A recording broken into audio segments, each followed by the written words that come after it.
मलाई एकदम राम्रो लाग्यो। यो मास्टरपिस तयार भएछ। लामो लगनशील अनि समय लगाएर, परिश्रम लगाएर बनाएको। यो साँच्चै नै मास्टरपिस लाग्यो। र यहाँ चाहिँ मैले के देखेँ भने सम्भावनाहरूको चाहिँ उजागर गरिएको छ र यो खोज टुरिज्मलाई चाहिँ यसले प्रमोट गर्न खोजेको छ।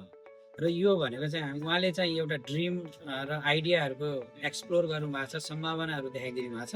र बाँकी पहिचान गर्न पर्ने चाहिँ खास भन्यो भने नेपाल सरकारले, टुरिज्म बोर्डले गर्न पर्ने काम चाहिँ प्रेमजी लगायत टिम, यो सम्पूर्ण टिम 028848 टिमले चाहिँ गरेको छ।